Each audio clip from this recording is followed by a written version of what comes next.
Kwentong Bayan. Isa sa mga dahilan kung bakit napapahamak ang isang tao.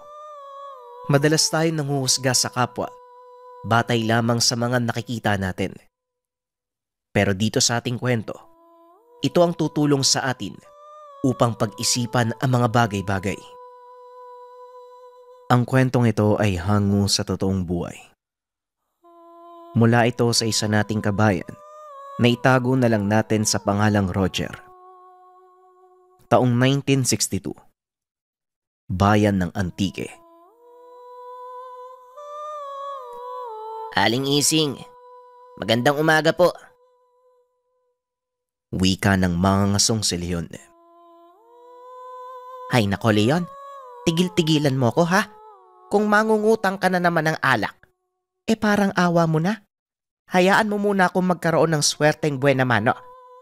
Ikaw na lang ang nakakaubos ng alak ko kakautang yan Kailan mo ba balak magbayad?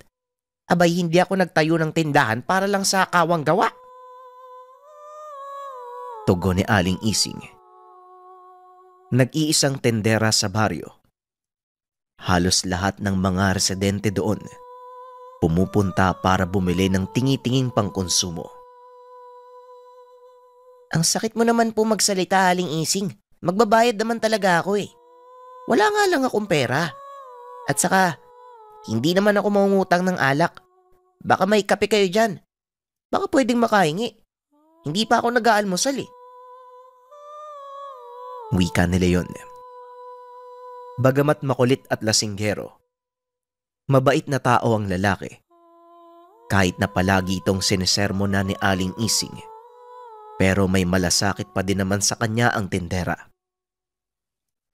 Ay naka, makikialmusal ka lang pala.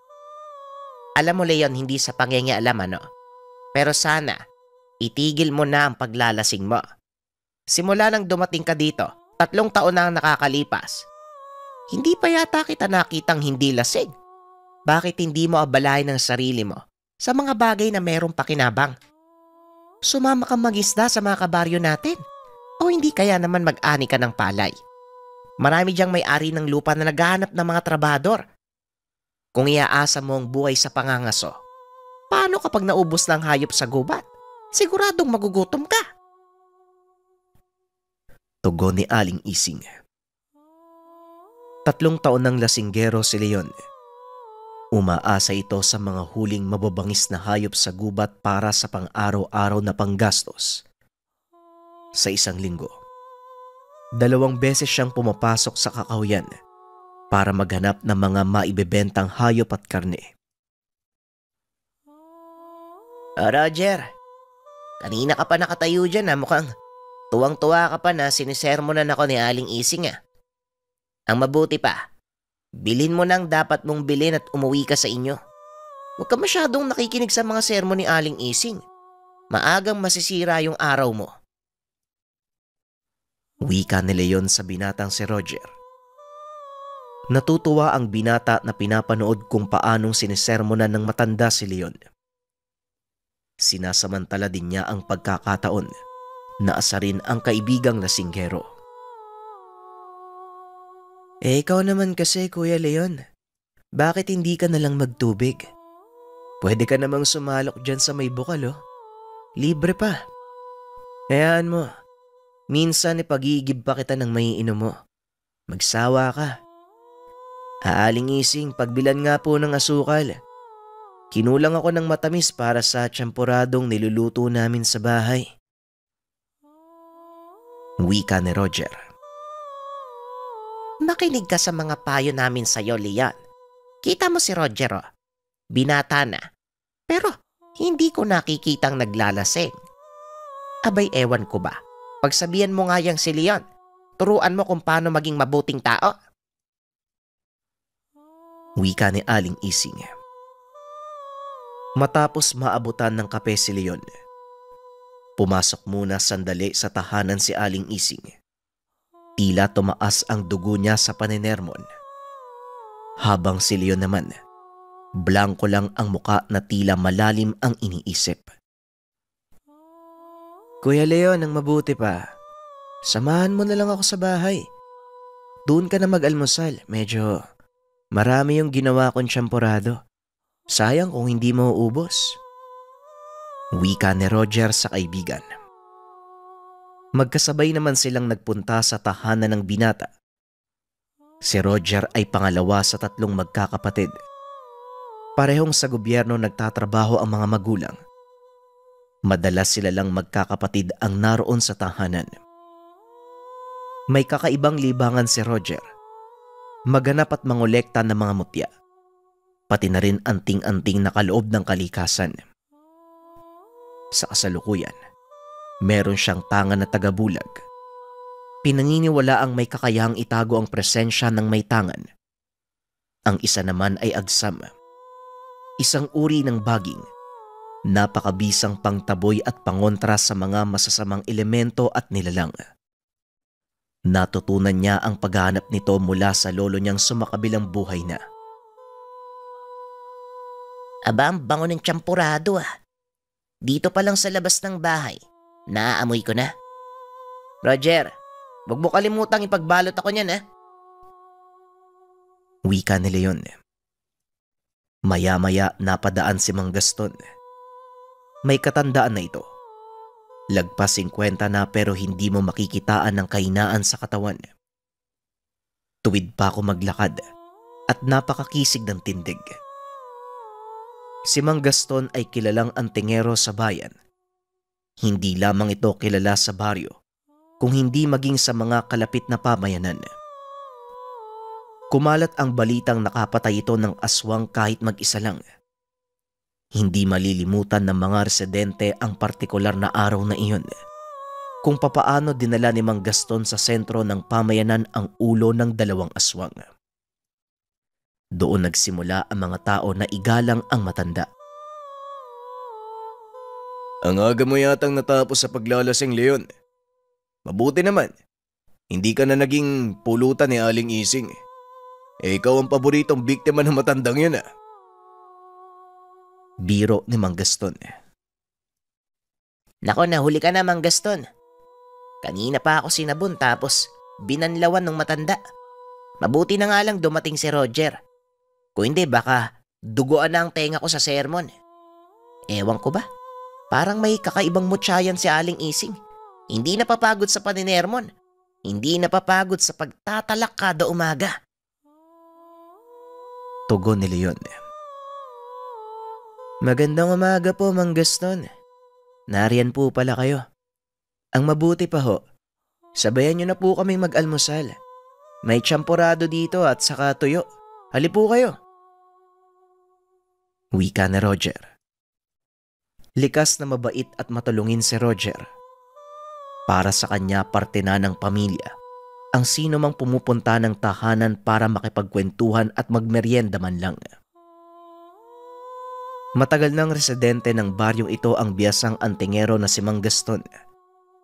Simula pa ng magkaisip, doon na nakatira ang kamag-anakan niya. Ito marahil ang dahilan kung bakit bihira ang mga aswang na nanggagambala sa lugar. Roger, iyo. May iba pala ako. Kung maaari, huwag ka munang pupunta sa gubat sa susunod na 5 araw. Kahapon habang naglalakad ako, nakakita ako ng mga marka ng aswang. Mukhang naghahanap sila ng makakain eh. Mahirap nang matsyempuhan ka. Maisabay ka pa sa hapunan nila. Itigil mo na muna ang paghanap ng mga mutya. Pero huwag kang mag-alala. Sasabihan naman kita kapag maayos na uli at ligtas na ang kagubatan para sa'yo. Malinaw ba? Paalala ni Mang Gaston. Kasama sa responsibilidad ni Mang Gaston na panatiliing nababantayan ang kilos sa loob ng kakawyan. Kung sakaling may ibang napapansin, kaagad niya itong ipagbibigay alam sa kapitan para malaman kaagad ng mga residente na mapanganib sa loob ng masukal na gubat. Ano po ba ang palagay niyo? Napadaan lang ba sila o mga hayop dito ang punterya nila? Kapag nagkataon po, malaking problema kung mauubos sa mga hayop sa gubat. Wika na Roger. Sa pagkakaintindi ng binata kay Mang Gaston, kung maraming bakas ng aswang sa kakahuyan, maaaring ilang araw na itong naroon at madami nang nakuha sa gubat. May mga naihanda na akong patibong sa gubat. Pero kailangan nyo pa rin ng iba yung pag-iingat kung sakaling mapadpad sila dito sa atin.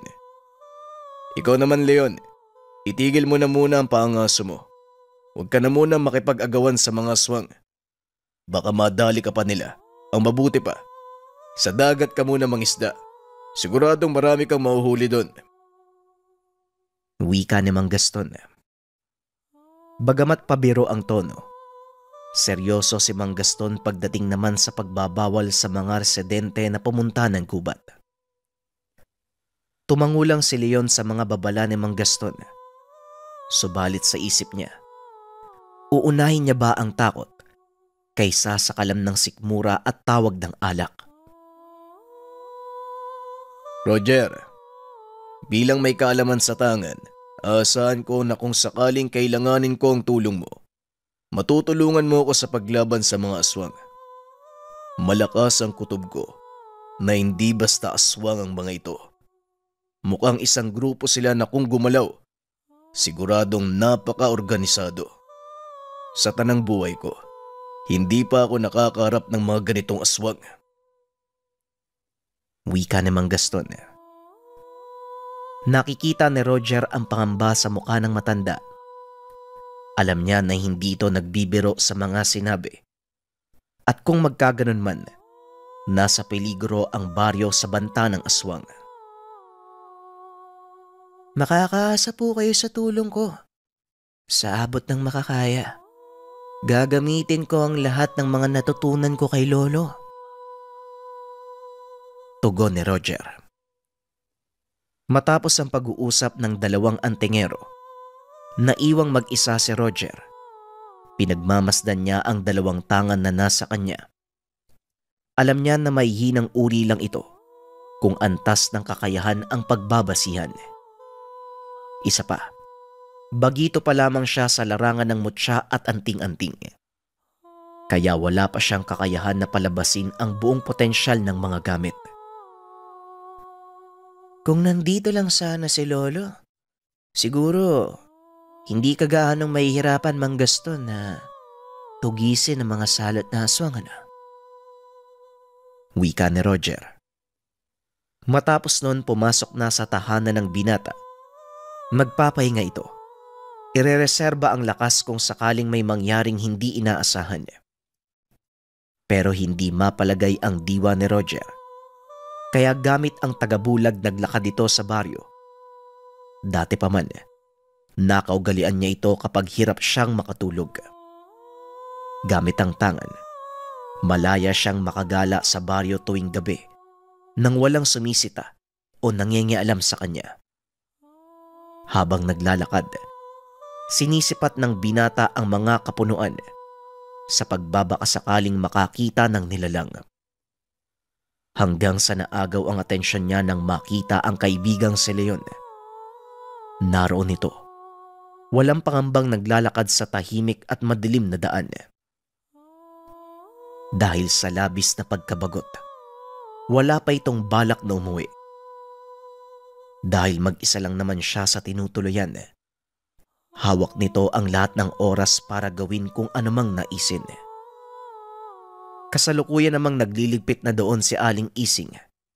Sinasarado na ang tindahan. O Leon, bakit nasa labas ka pa? Anong oras na? Nalimutan mo ba yung sinabi ng kapitan? O wala ka talagang pakialam? Umuwi ka na. Mamaya, ikaw pang mabiktima ng gumagalang aswang. Naku, kawawa sa'yo mga yon. Wala ka na yatang lamang loob eh. Natunaw na kakainom mo ng alak. Wika ni Aling Ising. Ngumiti na lamang si Leon at nagpatuloy sa paglalakad. Naisipan nitong magpahangin at sumaglit sa kakahuyan.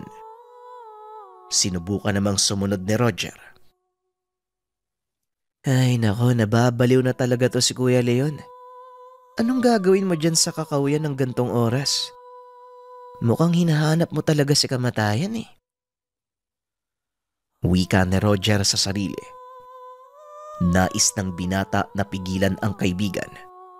Pero may bahagi sa isipan niya na nagsasabi, hayaan lang ito at magpatuloy sa pagsunod. Nasa pasokan sila ng kakawyan. Doon huminto si Leon at lumanghap ng sariwang hangin. Ayos. Wala nang sasarap pa sa ganitong simoy. Ang sarap sa pakiramdam.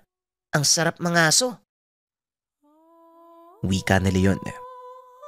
Tahimik na pinagmasdan ni Roger ang kaibigan na tila labis ang kasiyahang nararamdaman.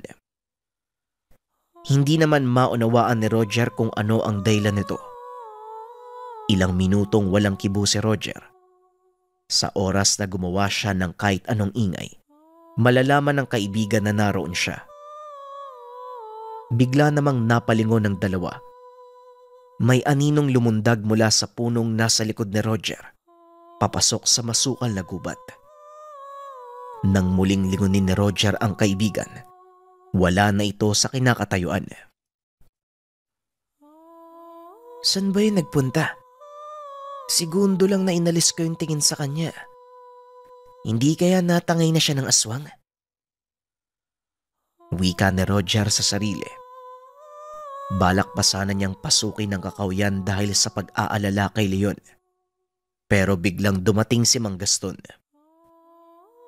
Bata, ang mabuti pa umuwi ka na. Hindi ito lugar pasyalan. Nasa lubong ko si Leon.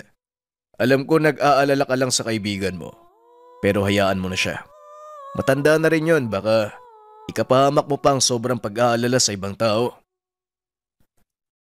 Wika ni Mang Gaston. May kakayahan po pala kayong makita ko? Kahit meron akong sa bulag, Mang Gaston? Tanong ni Roger na may pagkamangha sa matanda. Nagagawa ko lamang ito dahil mas mataas ang antas ng karunungan ko kumpara sa gamit mo. Kaya walang bisa yan sa akin. Bueno, umuwi ka na. Malalim na ang gabi. Huwag tayo magpadalos-dalos sa mga kilos natin. Tugon ni Mang Gaston.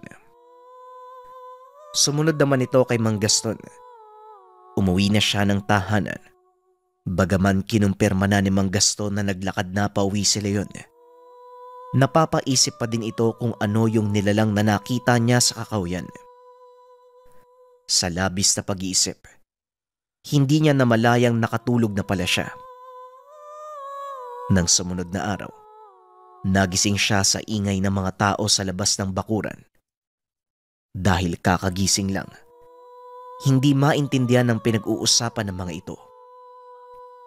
Ano ba naman yan, no? Ang aga-aga. Ang ingay ng mga kabaryo natin. May sabong po ba? Tanong ni Roger sa ama. Walang sabong, anak. May natagpo ang bangkay ng hinihinalang aswang dyan sa labas ng bakura natin. Mukhang lahi na mga gabunan ng pinagmulan ayon kay Mang Gaston. Pero ang ipinagtataka niya, kung bakit nandito, kung sinong may gawa sa pagpatay sa aswang. Napakaraming tama sa iba't ibang parte ng katawan. Hinala ni Mang Gaston, baka kauri niya rin ang nakainkwentro.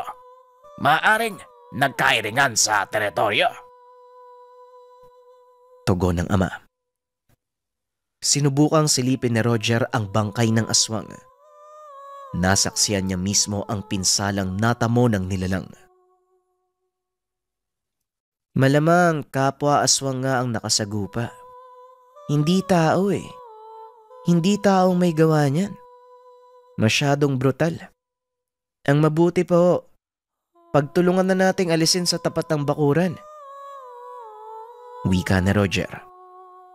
Bukod sa dami ng nakikiusyoso, nangangamoy na din ang baho ng nilalang. Ang mabuti mga kasama, sunugin na natin ang katawan ng aswang bago pa man ito maging mapanganib sa atin. Sa oras na mabulok ang laman at nalanghap ng taong bayan, siguradong may epekto yan. Tugon ni Mang Gaston. Sa paunguna ni Mang Gaston, dinala nila sa bakanting lote ang katawan at doon sinunog hanggang sa maabo. Roger anak, huwag ka muna masyadong lalabas ng bahay lalo na tuwing gabi ha. Mabuti na lang, nakauwi ka na bago pa maglaban yung mga aswang.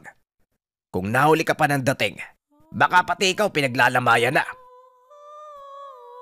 Wika ng ama.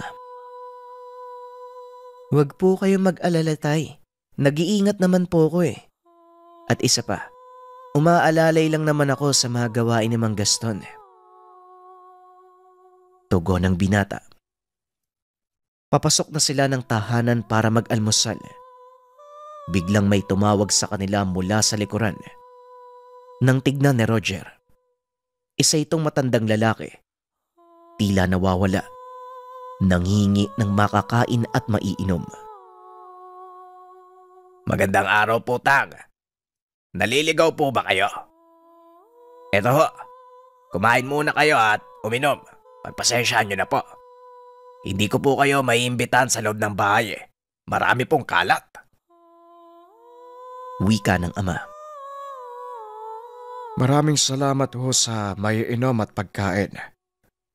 Gusto ko lang sanang makibalita tungkol sa mga narinig kong kwentuhan sa natagpo ang patay na aswang dito sa inyo. Nakita niyo ba kung sino ang magiting na bayaning nakapatay sa aswang? Tanong ng matanda. Seryoso ang itsura nito. Kagad namang sumagot ang ama na wala silang nakita o naramdaman man lang na kaguluhan sa lugar. Dagdag pa ng ama, wala silang nakita na kaduda-dudang tao sa maghapon. Muling nagsalita ang matanda at nagpaalam, kasabay ng pagpapasalamat sa pagkain at inumin. O papano? Kailangan ko na magpaalam. Malayo pa ang lalakarin ko. Muling wika ng matanda. Hindi na muli itong lumingon sa kanila at nagpatuloy lang sa paglalakad. Habang si Roger naman, sinundan lang ng tingin ang matandang estranghero. Tila namalikmata si Roger at inakalang lumingon ito sa kanya. Kawawa naman yung matanda oh. Mukhang ilang araw nang walang kain. Nasaan kaya yung pamilya niyan? Wika ng ama habang naglalakad pabalik sa pag. Tay, ano po bang sabi ng matanda sa inyo? Anong sadya niya dito sa baryo natin? Tanong ni Roger. Hindi naman niya masyadong narinig ang usapan ng dalawa. Nangingi lang naman ng makakain. Nagtanong din siya tungkol sa natagpo ang aswang dito sa atin. Gustong malaman kung nakita ba daw natin kung paano pinatay at saka kung sinong may gawa doon. Tanong ng ama. Dahil sa narinig, nagtaka si Roger kung bakit naging interesado ang matanda sa nangyaring pagpaslang sa aswang. Maaaring may ugnayan ng matandang yun sa aswang. O hindi kaya siya mismong pumatay. At isa pa, ngayon ko lang nakita yung matandang yun dito eh. Siguro mas mainam kung malalaman to ni Mang Gaston. Baka sakaling makatulong sa kanya. Wika ni Roger sa sarili. Matapos mag-almusal, kagad na itong nagpaalam sa magulang at sinubukan niyang hanapin si Mang Gaston. Madalas niya itong makita sa kubo bago pumasok sa kakawyan. Abandonado na ito. Tila ginawa na lang na pahingahan ng mga pumupunta sa kakawyan. Pero ng araw na yun, wala si Mang Gaston sa kubo at tahimik ang paligid. Napaisip si Roger kung nasa loob ba ng gubat ang antingero. Pero imbis na si Mang Gaston ang makita, naroon at naglalakad ang kaibigang si Leon. May dalang baboy ramo sa balikat at iilang ibon sa kamay. Oh, ang aga mo yatang maglakad dito, Roger. Baka sipunin ka sa amog, ha? Wika ni Leon. Akala ko ba naintindihan mo yung bili ni Mang Gaston? Di ba sinabi niyang bawal na munang pumasok dito? Paano kung ikaw yung natsyempohan ng aswang? Anong gagawin mo? Ha? Tanong ni Roger.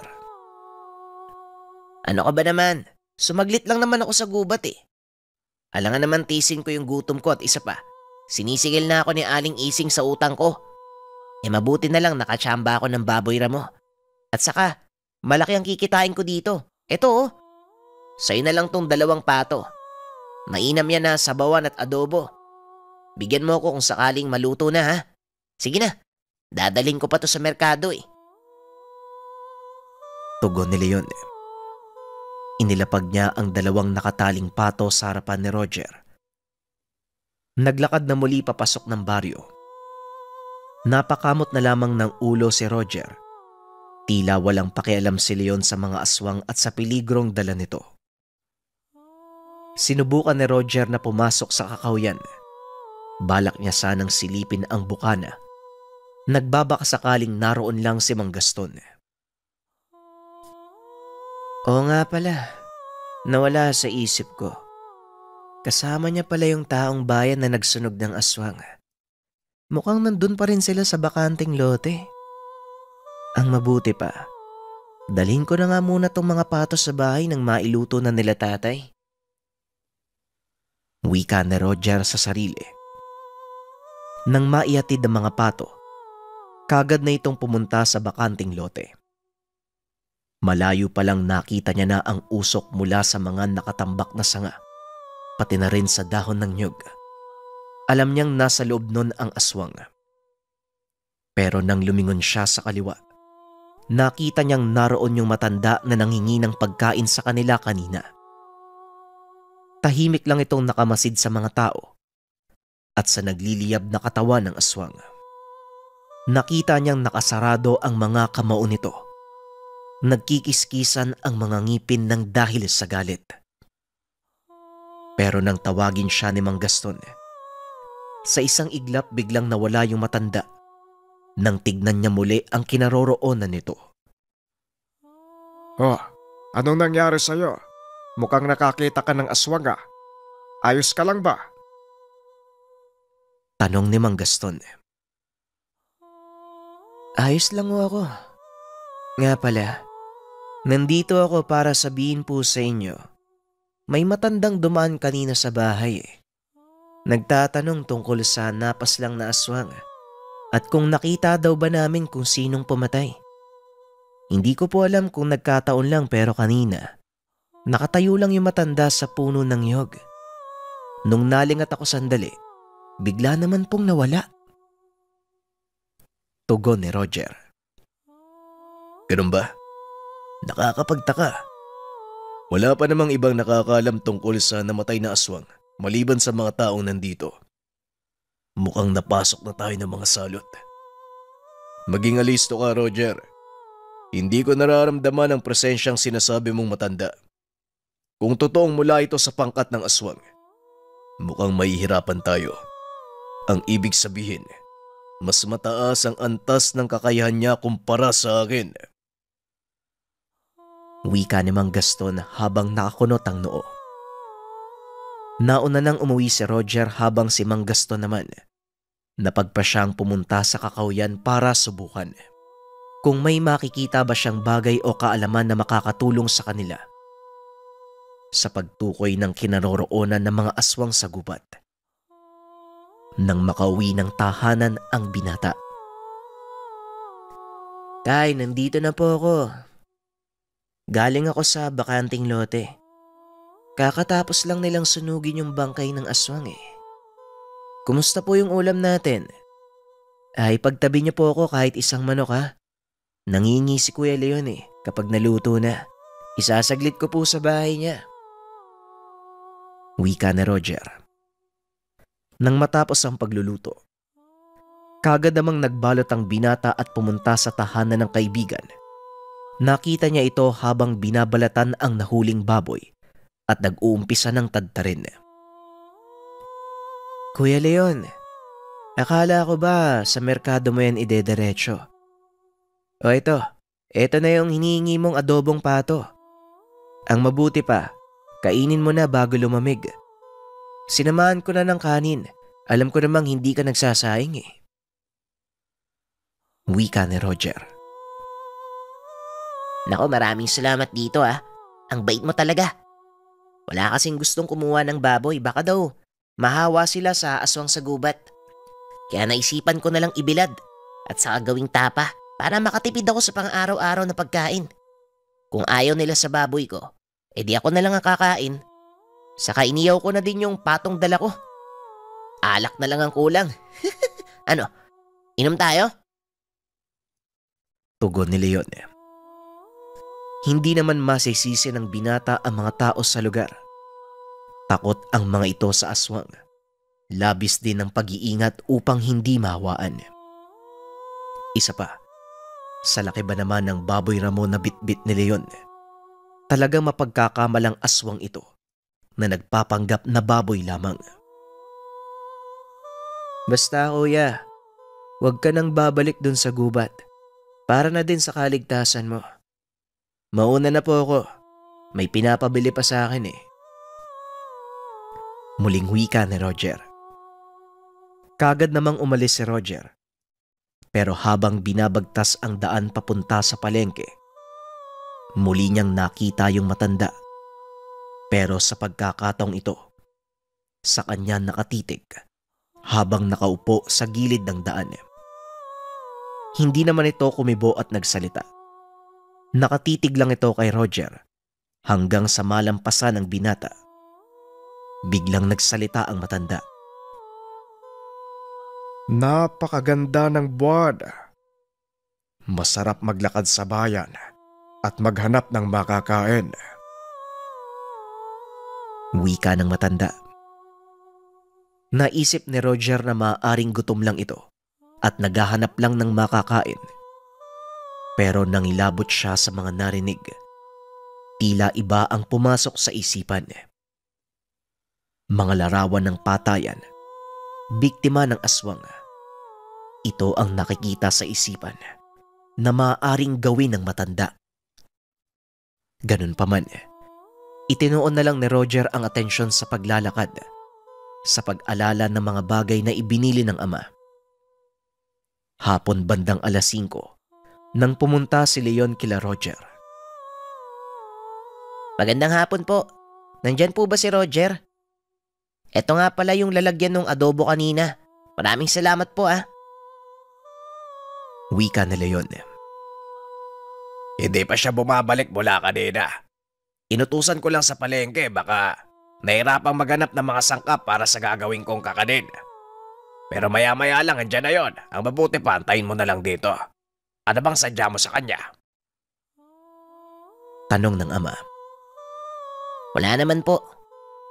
Natanong ko lang kung nakauwi na siya. Sige po, mauuna na ako ah. May mga gagawin pa ako sa bahay eh. Pakisabi na lang po kay Roger, salamat po uli.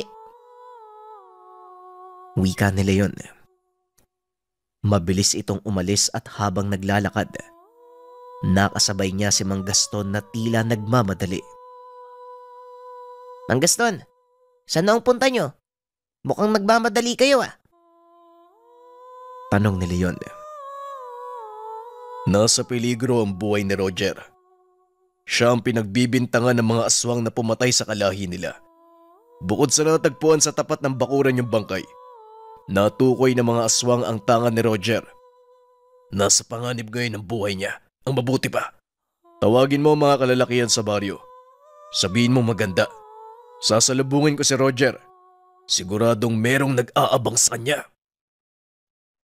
Wika ni Mang Gaston. Nag-alala ang matanda dahil unti-unti nang dumidilim ang paligid. Samantala, punta tayo sa lugar ni Roger. Ang hirap palang hanapin ang mga sangkap na to. Gaano kaya kasarap yung gagawing kakanin ni tatay? Iniisip ko palang naglalaway na ako eh. Ang mabuti pa, bilisan ko na nga umuwi, maggagabi na. Kung hindi lang sana ako binangga ng batang yun sa bayan. Kanina pa sana ako nasa bahay. Wika ni Roger sa sarili. Hindi inaasahan ng binata. Habang naglalakad pa uwi kanina, may bata na tila ba sinadyang banggain siya. Nagkandahulog ang mga dala niya at kinailangan pang bumili ng iba pang sangkap. 6 na ng gabi. Tuluyan ng nilamon ng dilim ang kapaligiran. Naglalakad pa rin si Roger. Kaunting ilaw ng buwan ang nagsisilbing liwanag sa buwan. Nakarinig siya ng mga yabag na tila nakasunod sa kanya. Nasa mga gilid lang ito ng kalasada. Dito siya nagsimulang magkarga ng sabulag. Itatago niya na ang presensya sa mga nilalang. Inikot niya ang tingin sa lugar. Sinubukang tignan kung saan nanggagaling ang mga yabag. 3 lugar ang pinagmumulan.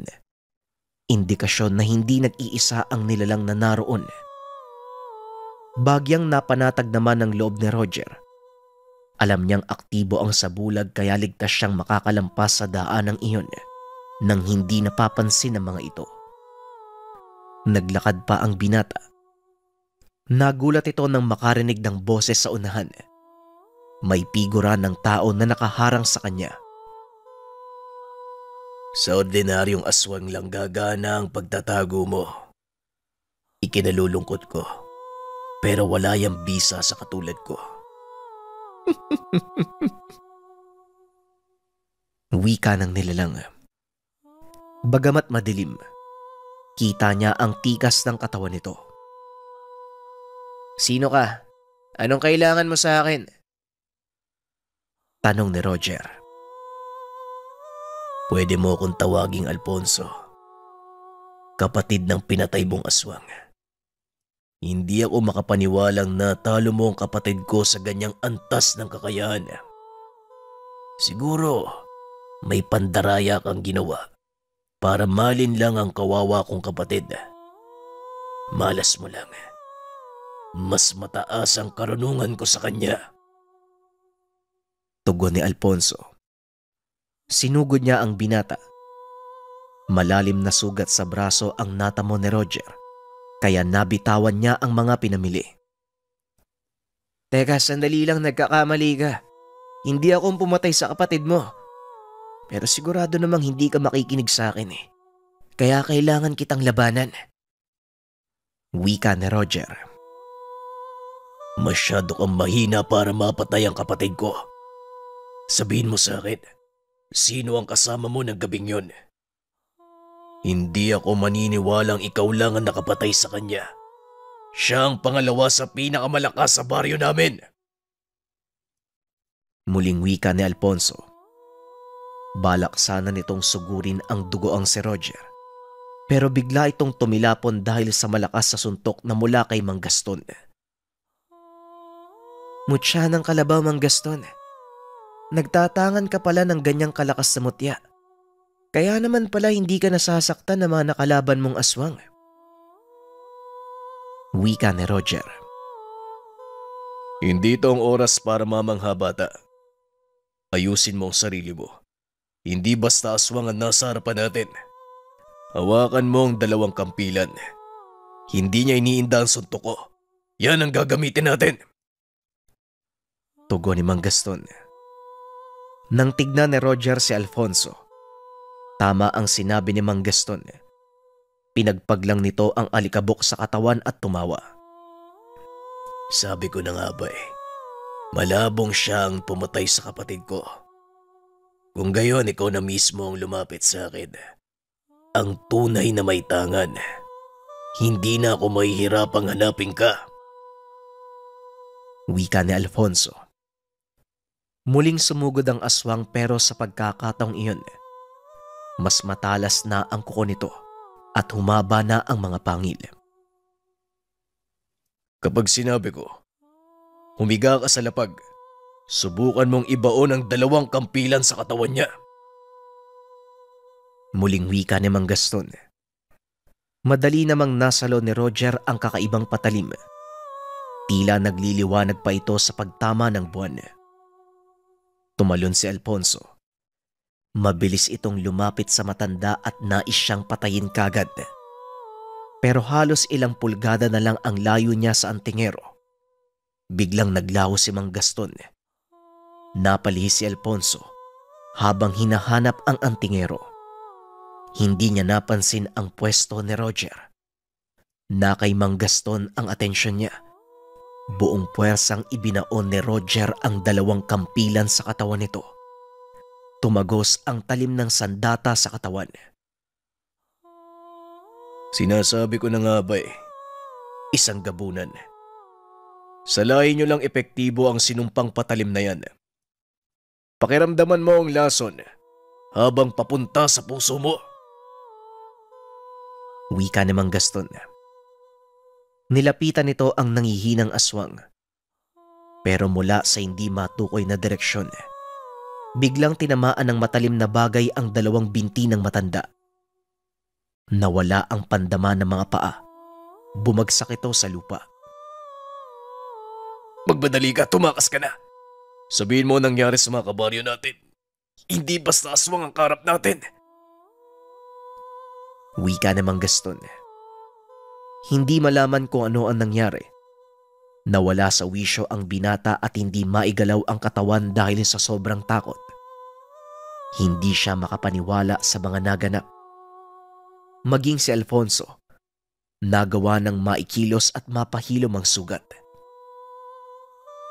Kamunti ka na ako dun Malamang, yan din ang ginamit yung pampatay sa kapatid ko. Malas nyo. Kasama ko ang pinuno. Wika ng aswang. Mula sa madilim na bahagi ng kakawyan, lumabas ang isang matanda habang nagbibitaw ng orasyon. Ito ang matandang palaging nakikita ni Roger. Maganda ang sinag ng buwan. Masarap mamasyal sa bayan. Kumain ng mga taga-baryo. Ako si Sator. Ang mabuti pa, tapusin na natin to. Nang matikman ko ang laman ng pakialamerong antingero. Uumpisan ko sa'yo, tanda. Mukhang masarap ang karne mo. Gamit ang karunungan, naging lantang gulay si Mang Gaston at hindi magawang makagalaw. Maging ang pagsasalita, nanginginig ang boses nito. Mang Gaston, bumangon po kayo. Kailangan po nating tumakas. Mamamatay po tayo dito. Wika ni Roger. Pilit niyang pinagtibay ang kalooban sa gitna ng kapahamakan. Kaso nga lang si Mang Roger, tila tanggap na ang kamatayan. Ang gandang panahon para mga aso, no? Akalain mo, 2 mukhang aso pa'y makikita ko dito. Mukhang pumapanig sa akin ng swerte Wika ni Leon. Lilingon pa sana si Alfonso, pero bigla na lang gumulong ang ulo nito sa lupa. Hawak na ni Leon ang 2 kampilan. Nagulat si Roger kung ano ang ginagawa ng kaibigan sa lugar. Sino mag-aakalang nandito ang tanyag na manunugis ng aswang? Si Leon, ang dalubhasang antingero. Sinasabi ko na nga ba hindi normal ang pagkamatay ng apo ko. Wika ni Satura. Nagulat si Roger kung bakit kilala ito ng aswang. Nagbitaw ng mga orasyon si Satur papunta kay Leon. Pero tila hangin lang ito na dumadampi sa katawan ni Leon. Hindi siya tinatablan. Tangan niya ang mataas na uri ng tagaliwas at kabal. May sagradong basbas mula sa mga diwata. Napaatras si Satur. Ito na ang pinakamalakas na orasyon na alam niya. Pero hindi man lang naramdaman ni Leon. Mukhang mas mahal ang presyo mo, tanda kaysa dito sa tuta mong gabunan. Mas magandang ikaw yung mapatay ko. Ang tagal ko na kayong inaantay. Wika ni Leon. Kagad na sumugod sa matanda. Balak pa sana nitong tumakas sa kakawyan. Ibinaon ni Leon ang 2 kampilan. Humandusay sa lupa si Satur at ginilitan niya ng leeg. Ayos. Mukhang ayos yung presyo nito Gagamitin kong pambayad kay Aling Ising. Kaso matatakot yun. Roger, kaya mo bang tumayo? Ang mabuti pa. Akain mo si Mang Gaston pauwi sa baryo. Ako nang bahala dito. Wika ni Leon. Itinago niya ang ulo ng dalawang aswang. Dinampot ang mga nagkalat na pinamili ni Roger. Sabay yaya sa nakatulalang si Roger. Eto naman oh, pinapaalis ko tapos nakatulala lang. Wala kang nakita, Roger ah. Lasinggero lang ako. Kayong dalawa ni Mang Gaston na magkasama. Maasahan ko ba yan? Sikreto natin to ah. Wika ni Leon. Naisip ni Roger marahil yon ang dahilan kung bakit walang nakakaalam sa totoong pagkatao ni Leon. Sa lahat ng ginagawa niya, pilit niyang itinatago ang tunay na katauhan. Matapos ng gabing iyon, kinaumagahan umalis na si Leon sa bayan. Naroon naman si Mang Gaston sa tahanan ni Roger. Ginagamot ng ina ang pinsala sa binti ng matanda. Sa pinto naman ni Aling Ising, isang sobre ang iniwan doon. May lamang pera, kasama ng liham ng pagpapasalamat ni Leon. Magmula noon, hindi na muli pang nakita si Leon sa lugar. Habang buhay namang tumatak sa isipan ni Roger, ang inaakala niyang lasinggero, isa palang dalubhasang manunugis ng aswang. Isang mataas na uri na dalubhasang antingero.